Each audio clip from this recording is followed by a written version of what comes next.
Hey, and welcome to episode 15 of the Only for the Strong podcast. My name is Hausia, and today we're mixing things up, and I'm going to be talking to your host, Campbell, asking him a few questions about why have a personal trainer, what does he offer at Unbroken Performance, and this podcast is really for anyone who's brand new or has been thinking about getting into, taking fitness and training and dieting seriously. We hope this can encourage you to give you some more clarity on what's involved, what you can expect, and you can make your assessment from there. How you going, Campbell?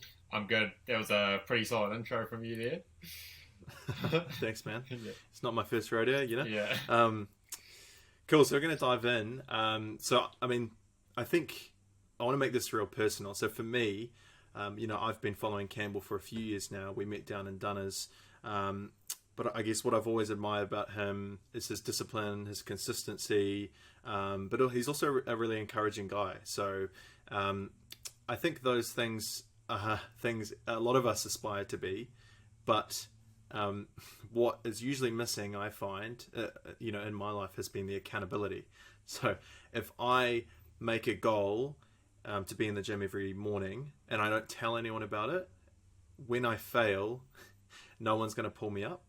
So I think that's kind of where I wanted to start. So with you, Campbell. So the first question is, why should someone have a personal trainer? Cool. So straight away, I can tell everyone listening that the most important thing, whether you're just trying to lose weight or you're a combat athlete at the highest level, looking to cut weight for a fight, having a plan is so crucial. I've been training since 2013, so coming up 10 years consistently. I've been eating consistently in that time. Even to this day, to this year, if I go in the gym without a plan or I try and attack my food without a plan, it's never as efficient or as effective as if I have a plan in place and I know what I'm doing. So a massive reason why someone should have a trainer or should get an online coach or get some programming done is to have a clear plan in place and not just spinning their wheels. I think what I noticed with myself and a lot of people who are either trying to lose weight or build muscle or get better at a sport is usually people are on two sides of a fence. They either really struggle to get going, they lack a little bit of initiative, they're not really sure what exactly they should be doing, and so a plan's great for that person. The other side of the fence is people who are all about it. Their effort level's super high, they execute, but what happens is they end up just redlining constantly, and it's like a vehicle. If you're a sports car or just a vehicle that redlines constantly, what happens? The engine blows and you conk out. It's very similar, and there's a good contrast there to people trying to make improvements in their health and fitness. If you just redline all the time without a clear plan in place, you're going to make a little bit of progress at the start, but I promise you, you're not going to make the progress that you have the potential to make, and you're going to end up spinning your wheels and probably suffer some sort of consequences in terms of injuries or health problems and the likes of that sort of thing. Right. So there's a book called Atomic Habits.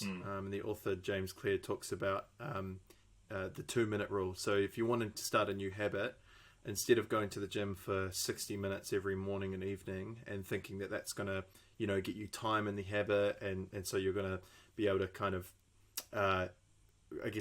get your way to consistency quicker because you're putting in a lot more reps. His, ethos is like, instead, go to the gym for 2 minutes, and once it hits the 2 minutes, leave. So then you're actually, the plan is the fact that it's going to be easy, achievable, and you're actually going to be enjoying it, and you're going to be wanting more. So how does that having a plan factor in with deciding to go with a personal trainer? So like what does a personal trainer offer me that I can't get by myself? For sure. So I'm massive on execution, just myself personally and with clients and everything in life and business. I think taking action and execution is massive. But at the end of the day, you have to be able to adhere to the plan. It has to be sustainable. And I have a subtopic I touch on when I do nutrition seminars and I speak with a lot of my clients, and that's that adherence beats execution. Because at the end of the day, it doesn't matter how well you do something for 1 or 2 days. It's about how well you're able to adhere to that over time. Because you could like you could start, like you say, you could go to the gym for 2 hours the first couple of days, you could stick your nutrition plan perfectly, and then on the third and fourth day it goes out the window. Well, it was kind of a waste of time. Where if, like you were saying, even though you gave an extreme example where you do a couple minutes at the gym, if you're building on that and being consistent and progressing with it, that's exactly why that works, you know? In terms of how having a trainer or a coach links into that, a lot of people can write nutrition plans, a lot of people can write training programs. Honestly, resistance training is very simple. I would say nutrition's got a few more variables that make it a bit complex. But I think the number one thing a trainer or a coach, or a good trainer or a coach, can do for you is they can help you adhere to a plan. They can make a plan more sustainable. Because, not to just give away my secrets, but honestly, 90% of the people that come to me, in terms of their food, they're just not eating enough. So if I simply start by giving them more food, they're closer to their maintenance calories and the energy they're expending. They're more well nourished. The energy's better. They feel better, just by that one change that I've put in place to help them be able to adhere to the plan. Because what happens is, and this is across all goals: weight loss, sports performance, building muscle tissue. People typically end up under-eating, undernourished, and then as a result they underperform, their energies are slack, everything trends down, and that's not sustainable. So what I do 90% of the time, like I say, is I go in and I solve the biggest problem in the most efficient way. And then that tends to send the snowball of their progress in the right direction and starts pushing them in the right direction. And then from there we can focus on, okay, how can we better execute their nutrition day to day? How can we better execute their training session and their training split? Those things come as a result of, I think, solving the big problems. And I think, to reiterate the point of that, a good trainer or coach, first and foremost, is just going to help you be able to adhere to your program and adhere to a plan and start working in the right direction rather than spinning your wheels. Right. What do you think? Is there a pattern to the with your clients? What's the most common goal that your clients are looking for your help with? It's I think for me in particular there is a bit of a mix, and it's because of the brand I've etched out. I called it Unbroken Performance because for me personally, but just what I want to help people with is performance, and that's performance in training, but performance in their day-to-day life, in their job, in their business, as a member of their family, and all those sort of things. And because of that, I get a lot of people from different avenues. I get some people that want to lose weight, but typically when people want to lose weight, there's a lot of other things that come along with that. Energy is a big one. Being healthy for their kids is something that I am helping people with regularly, because those things I see as super, super valuable and super important. But then on the other flip side of that, I have got a bunch of combat athletes who are basically trying to be the absolute best athlete they can be. And so there's a range, but at the end of the day, there's a common purpose, and my goal is to help them basically achieve what they're trying to achieve as efficiently as possible. And what I need to do is provide value by helping them do that better than they could have done themselves.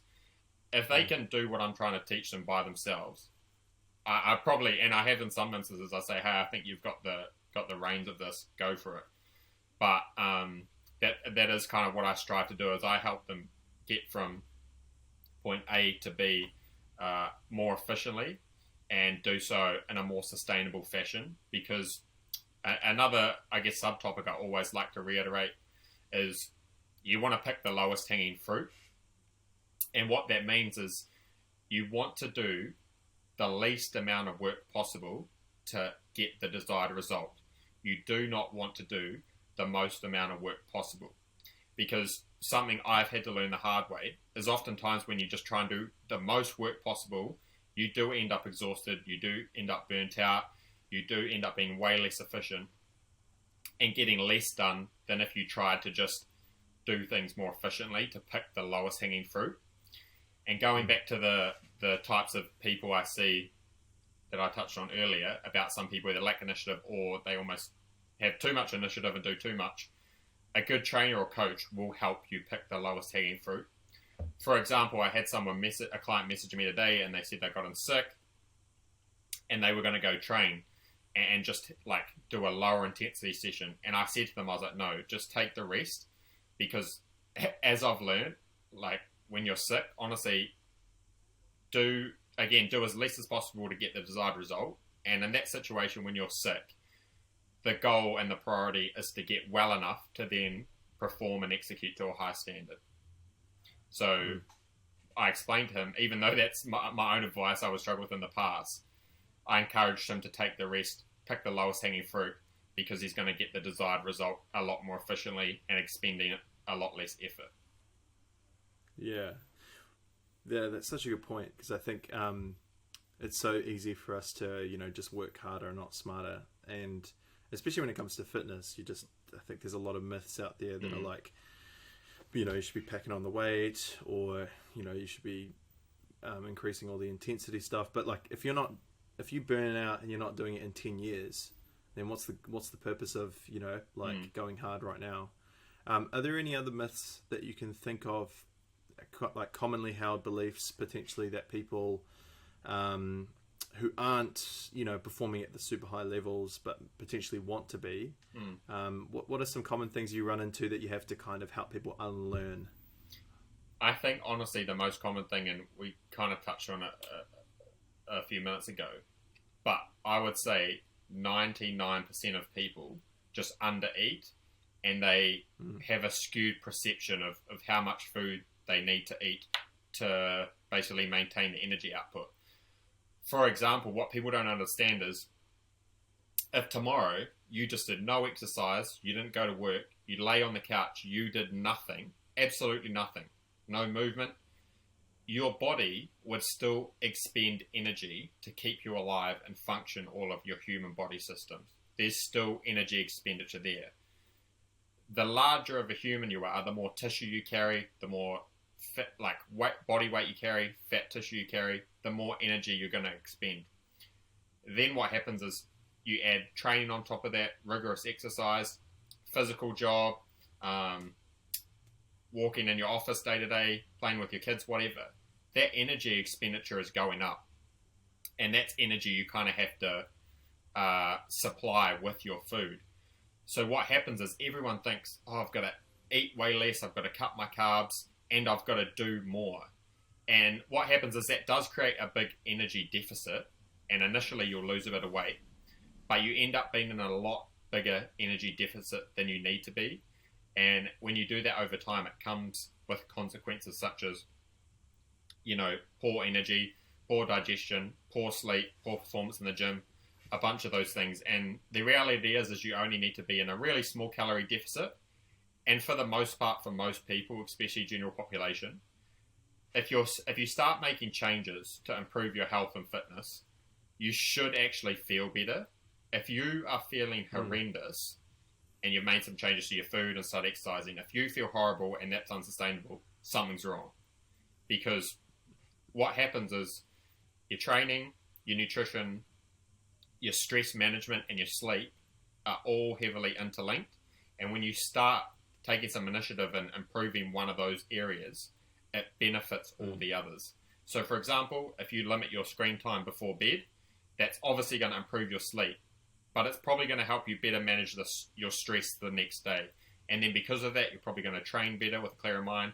And because of that, your nutrition's probably going to be improved because you're utilizing the carbs you're eating and they're not being stored as fat.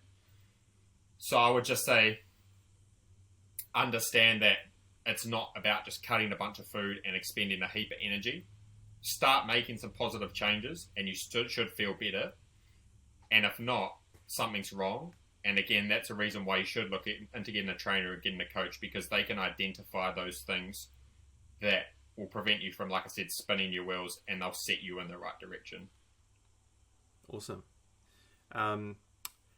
What is like a standard?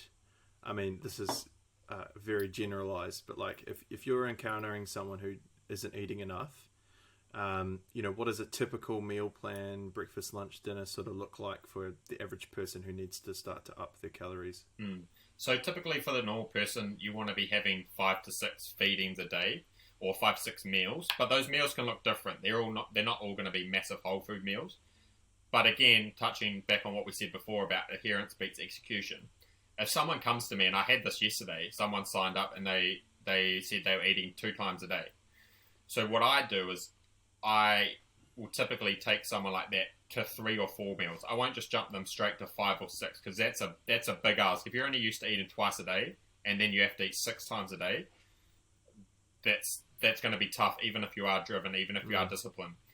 So what I do is I try and like take them to 3 or 4 meals and see how we go, and then assess and progress them from there. But basically what I'll do is I'll really try and I give people a consult, and I try and draw as much information from them as possible that's relevant to their eating, and then I'll construct their programming around that feedback that they've given me. So if they like certain foods, I'll include them in the plan. If they dislike certain foods, I'll try and exclude them from the plan. If they like to eat at certain times a day, or they have to eat at certain times a day because of work, or they're a shift worker, I try and structure the programming around that. And then also their goal, what sort of training they're doing, I take all that into consideration. But typically I really like people to be eating 5 to 6 times a day. I like them, for the most part, again, just talking in a typical sense, I like them eating protein, I like them eating carbs, I like them eating fats, I like them eating fiber, I like them consuming adequate amount of sodium, I like them drinking plenty of water, I like them having things they enjoy. I think, again, unless you're a combat athlete a couple of weeks out from camp, or a bodybuilder a couple of weeks out from a show, and even in those instances, there's no reason to actually be dreading your food. Like, to me, in most instances, especially, honestly, if you're just trying to lose 5 to 10 kilos of weight, of fat tissue, you should be enjoying your eating, you should be enjoying your training, you should be feeling better as you go. Like I said, if that's not the experience you're having, that's a great reason to look for help, because something is wrong in the process, and you're not going to achieve the results you want. And if you do, I promise you, they're not going to be sustainable. And that's that word, right? Sustainable. Like, I feel like sustainability, it's just like this unsexy, like term that I think, especially in our generation, people are going after those quick results. So final question, talk to us about sustainability. So like, maybe it would be good to frame this question like this: when do you encourage, do you think that people need to like have rest days, or do they just work in more sustainable routines into their week so that they're able to sort of operate at like I guess a more sustainable level? Or do you encourage clients to kind of take breaks every now and again? So just quickly, you kind of touched on something I want to discuss, and that's sustainability, not being like a real sexy term. And that is what goes on nowadays. A lot of people, a lot of trainers and coaches try and get people results fast, get the transformation up on socials, and basically send them on their way. That is absolutely not what I do. What I do is I want to educate and almost teach you the tools to get the results that I got. And what I did is, I was someone who used to really struggle with my food. I dreaded exercise. Like, I dreaded running so much to the point that I would get so anxious that I would throw up. That's the reality of who I was. And what I was able to do is develop a much healthier relationship with food and exercise. And in doing that, I managed to get control of my health.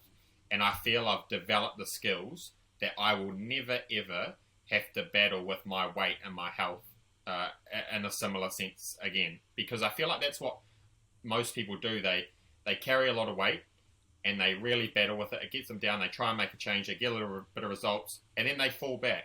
And then they do that same thing a couple months later, try again, make a little progress, fall off the wagon. That cycle was just so damaging, because you end up developing this really like unhealthy relationship with food, unhealthy relationship with exercise, and it ends up being quite demeaning. And so what I'm trying to do is I'm not trying to rush you in, get you results, and then rush you out. I'm trying to teach you skills and sustainable skills. So when you finish up with me, or you go on to try something else, I want you to develop skills that you'll never have to struggle with the same things you struggled with when you started. Then in terms of sustainability and programming, that's absolutely something I think about. I want this client to be able to sustain their performance. I want things always trending up. If they have to peak for a fight or a show or an event, or let's say someone wanted to get in better shape for their wedding, I understand that we're going to be sort of working towards that goal, but I don't want them just falling off the cliff after that goal. They might put on a little bit of body fat after a fight, they might train a little bit less, but I still want certain variables trending positively. In terms of their rest, basically what I'm just trying to do is I'm trying to take them as far out into deep waters in terms of their work rate and their training as I can, while still being able to pull them back. And I think, especially in an in-gym setting when I'm training clients in person, I would say my best attribute as a trainer is that I am very good at knowing how far to push someone. I know I can often take them further than they think they can push, but I also know when to pull them back. And I think, especially in high-level athletes, but even just in like general population people trying to lose weight, the people that are the best at what they do are the ones who know when to put the foot down and when to push the absolute hardest, but they also know when to take the foot off a little bit and almost break. And I think, in terms of, I guess, the nuances of training programming and that, what's really important to understand is there's no golden rule for how much rest you should take. I think people get really stuck in like, I have to take Sundays off and I have to train weight 6 days a week and I have to do 3 cardios, and that's that, and that's what my friend at the gym told me, so that's what I'm sticking to. But what's really important to understand is, as you train more, especially with resistance training, you're going to develop stronger contractions of your muscles. You're going to develop larger range of motions. You're going to increase the amount of resistance or like weight or load you are pushing. And as those things happen, the energy demands of those movements, of that exercise, is going to increase. So for example, you might bench press 100 kgs for 10 reps. And then 3 months down the track, you press 110 kgs for 10 reps. So that's a 10k increase. Because you've gotten stronger, it doesn't necessarily feel much harder. But the energy demands of bench pressing 110 kgs for 10 reps is larger than bench pressing 100, right? So even though your strength's increased and you've adapted to that load and it doesn't feel that much challenging, the energy demands are larger. And so when your training is asking more energy of you, it's putting a bigger stimulus on you, then your recovery variables have to go with that training. So your sleep has to improve, your nutrition has to improve, your stress management has to improve, your supplementation has to improve. It's not just this one linear thing where you just train as hard as you can and the food and the sleep and the rest and the stress management all stay the same. They all have to trend upwards together to progress. Right.